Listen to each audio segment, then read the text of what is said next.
in the previous paradigm, the war on terror paradigm, everyone is a suspect terrorist. You might be a secret terrorist, and therefore we have to be invasive and we have to do this and that and the other thing. But in that case, at the very least, there is some sort of, at least people acknowledge there's some sort of conscious intention there. Oh, that's a bad person who wants to do bad things. And perhaps you can convince people, no, I'm not a bad person. I don't want to do bad things. They're just using that label on me. But in this case, now that it's this biological paradigm, you may be an asymptomatic carrier of this virus that you don't even know.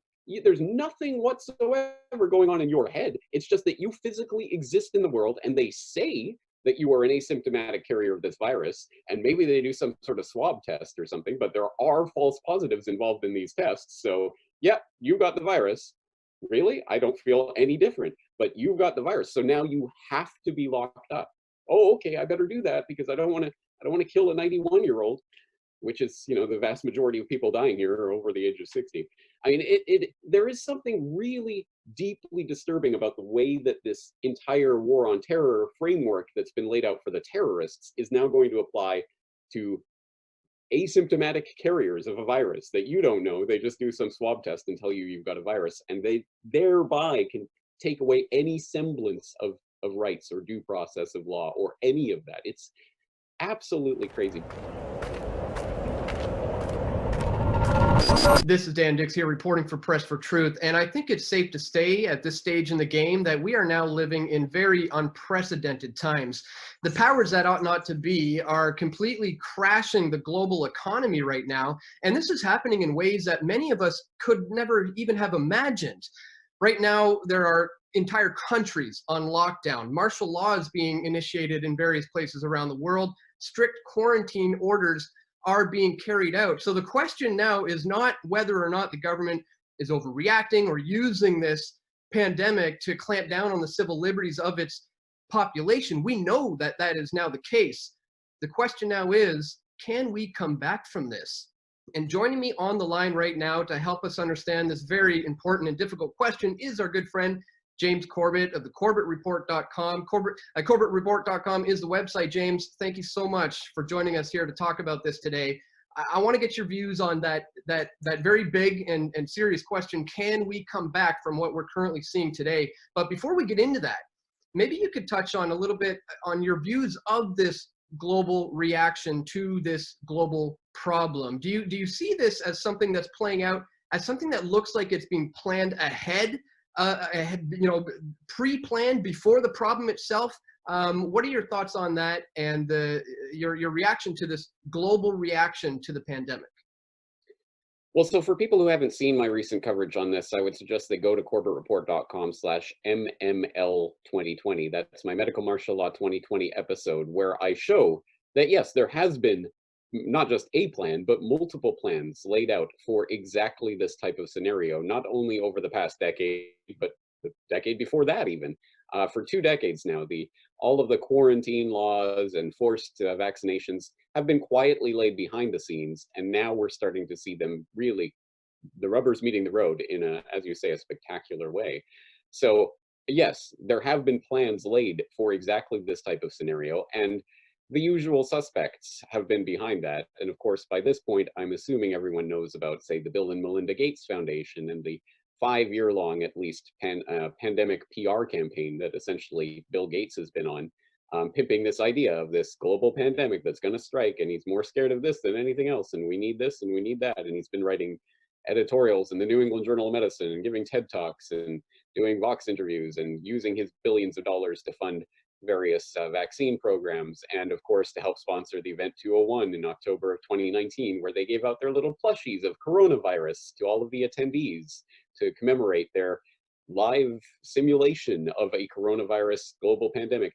Yes, I mean, there's 18,000 data points that we could point to, but at the end of the day, I'm not going to sit here arguing with someone who believes that this is all, well, maybe it is all natural. Okay, I can believe in a universe without contradiction in which this all just naturally occurred, because pandemics do occur from time to time.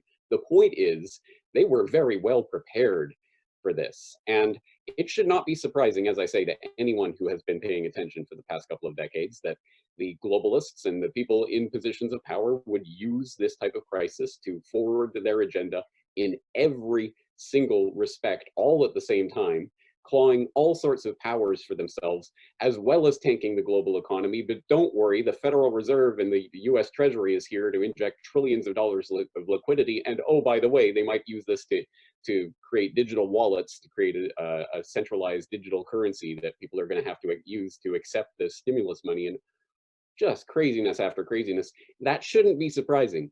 What is surprising, even to me, as someone who has basically been writing and talking and thinking and preparing for this type of scenario for over a decade now, the thing that is surprising is how quickly and how easily, seemingly 99% of the public has been transitioned over into this. So that, yeah, of course, there's total lockdown. Police will arrest you if you go outside without permission, all of this. Of course, that's exactly how you should handle this. This is a good thing. And social distancing, and how dare you get within 2 meters of someone? Oh, you horrible swine. It's crazy to me to see the reaction from the public to this, and that people are going along with it and jumping on board with it. That's the scary part, because as long as there are humans who are resisting and are putting up a fight, there will be hope for liberty in the future. But if people go along with this, I don't know how we ever come back from that point. What do you think that societal reaction is coming from? Is that based on the all-out fear state being pumped out by the mainstream media, or is it just kind of word of mouth, and this is sort of how these things spread? Because I'm experiencing the same thing. We walk around the streets, and I half expect to start seeing people point at me and go, "Oh," every time I'm standing within 5 feet of them.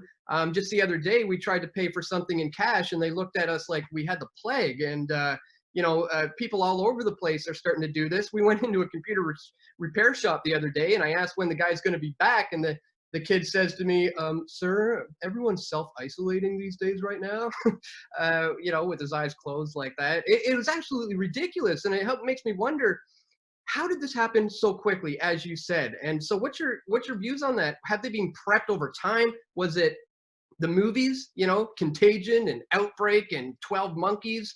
I mean, why are they reacting like this in your view? There definitely have been preparations over a long period of time, but this is also the most coordinated and concerted propaganda campaign that's hitting from every angle simultaneously. And it's being rolled out in a very smart way in some ways. If you are a societal controller that wants to clamp down on the public, clearly a population like the United States, over 300 million people, most of them armed to the teeth, you're not going to come in with military that's going to blow people's heads off in the streets and control the entire populace that way. That's never going to happen. The way you get it to happen is you get people to cheer on the police for arresting those damn quarantine evaders. It's the social control that they get us to apply to ourselves that is really the scariest part of this. And that can only be affected through concerted propaganda from every angle. And we see, of course, the sort of celebrity culture of this that's promoting all of this. And it was so disappointing. I mean, everyone sees this from all different angles, but today I see, oh, Dawes has a new single or a new song out. Let's check it out. I'm a big Dawes fan. Let's see what they're doing. It's a song, Stay at Home, and he's recording in his living room, stay at home, save the world kind of thing. It's just every aspect of this. You couldn't avoid this if you tried. And I've heard from some people, even in my own audience, so like, I live out in the middle of nowhere, and I hunt and fish, and I don't need anyone for anything. But even I'm starting to get concerned about this, because you can't avoid this. And that's the point. And that's really the point going forward from here. Where does this go from here? Again, this current freak out will come and go. There will be another side on the other end of this. But the changes that are being made right now are just laying the groundwork for the new normal, the new world order, you might say, that's coming into view, which will involve some form of, no, don't worry, the vaccine will not be mandatory. We will not physically inject it into you. It's just, if you don't have your digital certificate that Bill Gates was talking about in his Reddit AMA recently to prove that you've had the vaccine, then you won't be able to enter government buildings, you won't be able to ride public transportation, you probably won't be allowed in most stores, you won't be able to do this or that, you certainly won't be getting your stimulus money, blah, blah, blah.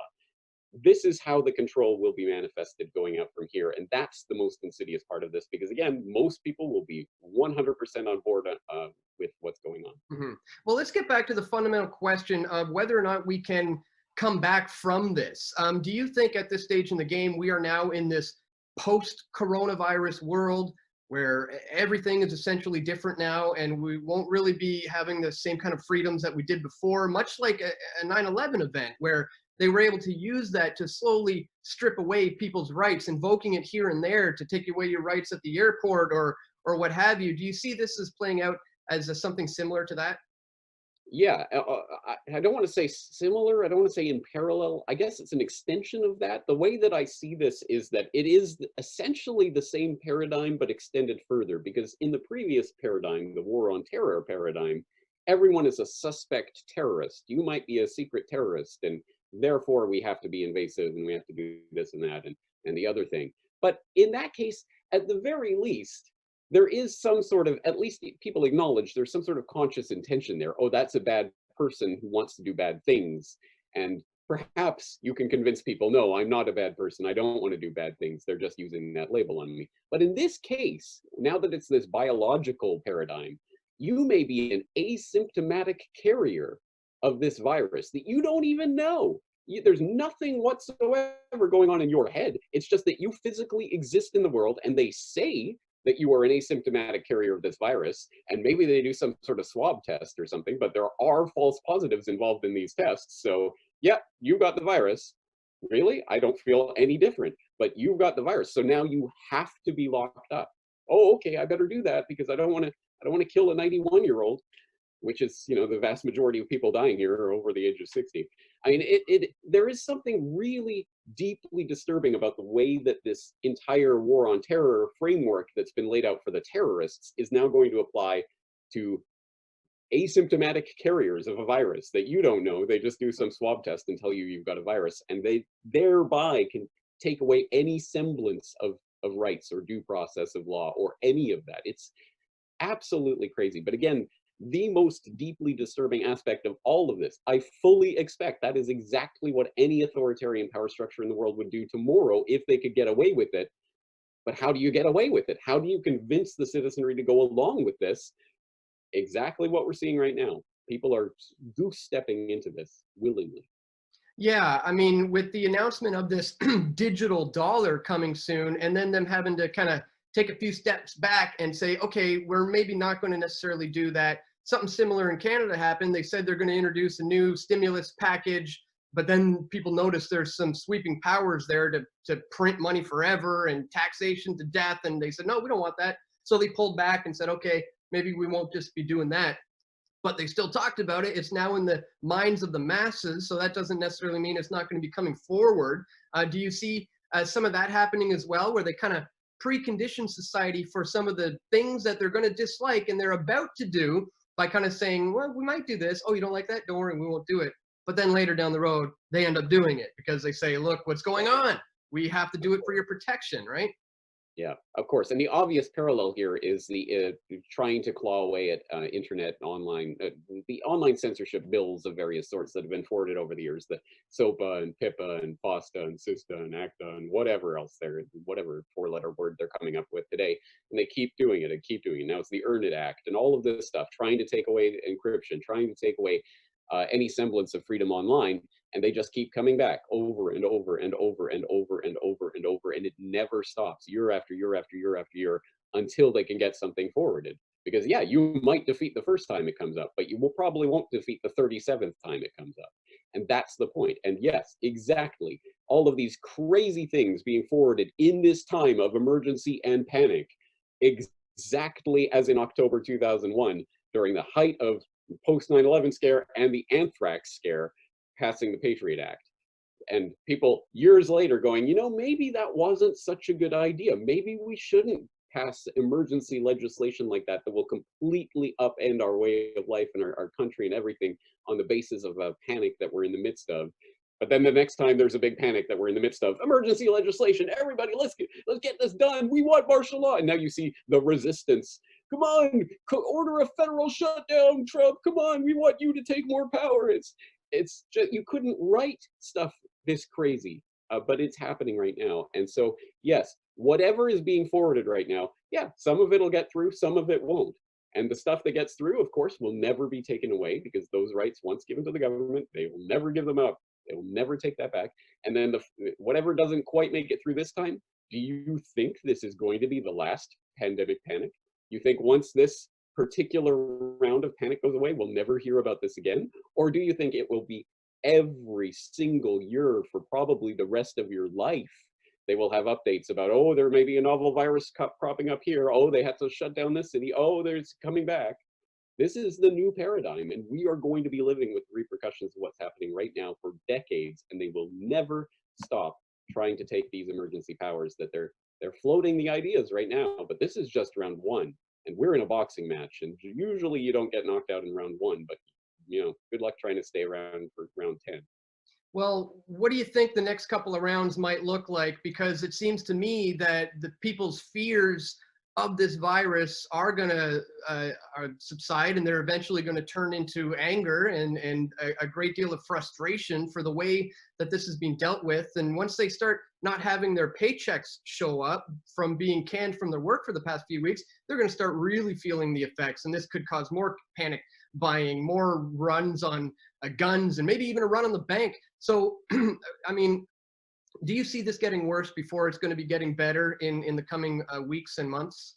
Oh, absolutely. No, I think the economic effects of this, are going to be absolutely disastrous. And to a certain extent, this is just the trigger event for something that was going to happen. The Ponzi game was going to come to an end at some point.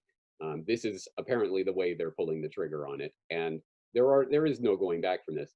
The worst part about this is knowing deep down that a few years from now, when we are in the depths of absolute economic despair that has been brought about by the absolute lunacy that we've seen playing out in the past few weeks, I know that there will be all sorts of hand-wringing at that time. Maybe we overreacted. Maybe we shouldn't have shut down the entire world economy over that virus now that people are dying in droves because of their absolute poverty. And it'll be too late at that point. It already is too late. I mean, even if this disappeared tomorrow, how are you going to restart everything? Things have been changed. And that, unfortunately, was the point of this.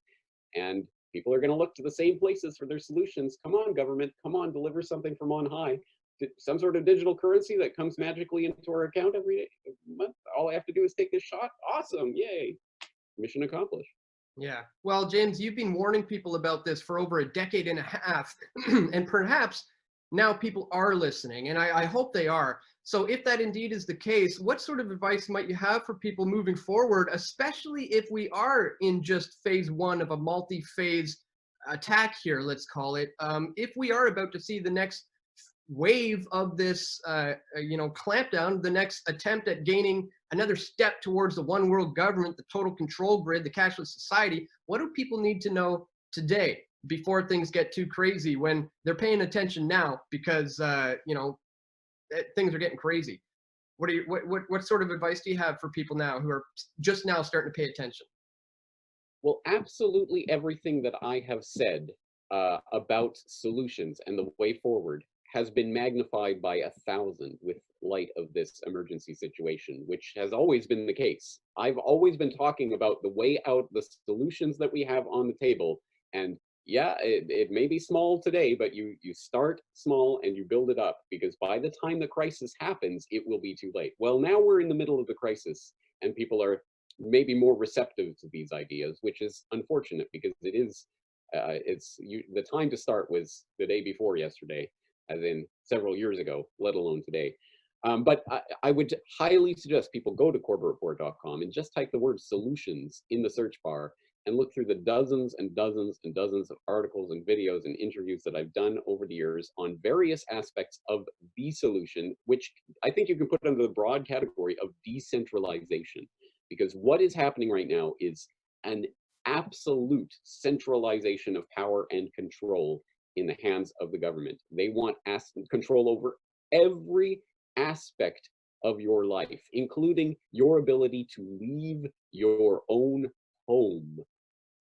Again, you couldn't have even said this a couple of months ago and gotten most of the population to even contemplate the possibility. Well, here it is. So if you want to exist in a world where you don't have to rely on some government to provide you with stimulus money so that you can squeak by, the only solution is community organizations, freedom cells, agorism, and trading amongst neighbors through community currencies and alternative currencies and cryptocurrencies and precious metals, and not just one or, not A, B, or C, no, D, all of the above, all of these things, guerrilla gardening, farmers markets, all of these things which you should have been building up over the past several years when you know there's a problem coming. Here is the problem, and here is why.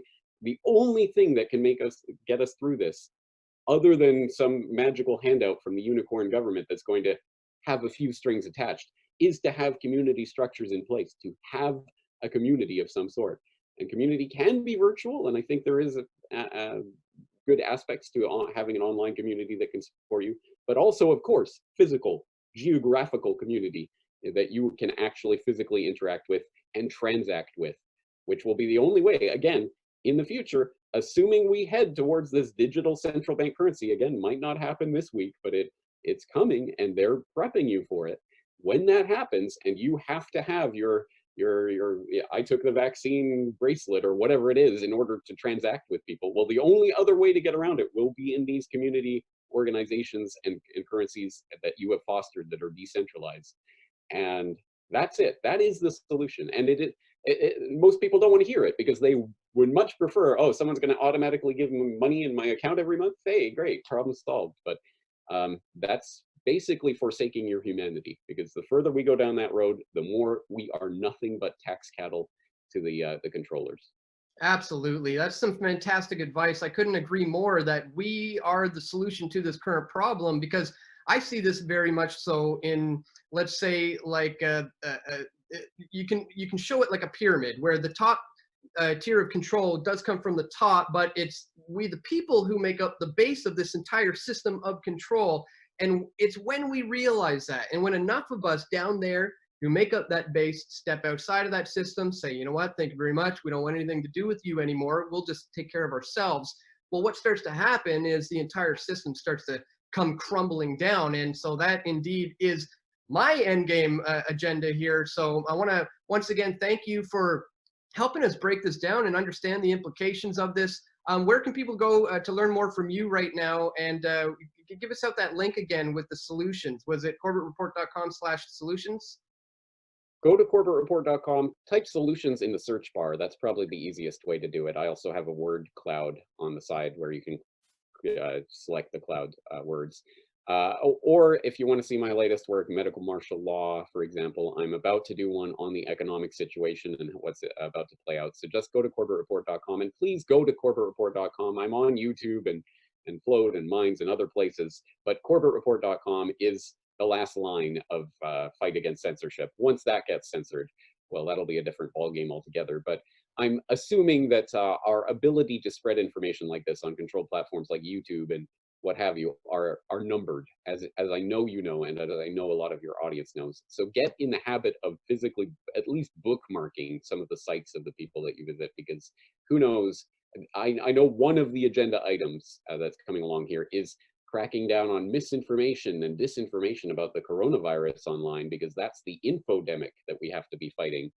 That's part of the language that they're throwing out right now. So please go to corbettreport.com. Please go to pressfortruth.ca. At least know our websites exist, because that will be the last line of defense.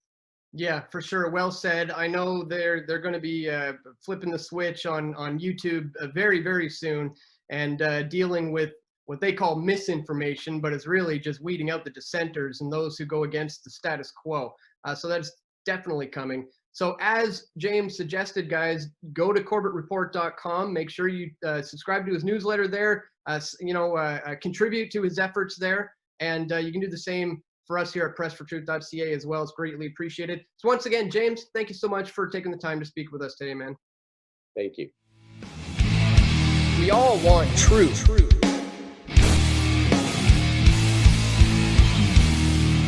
The truth will set you free.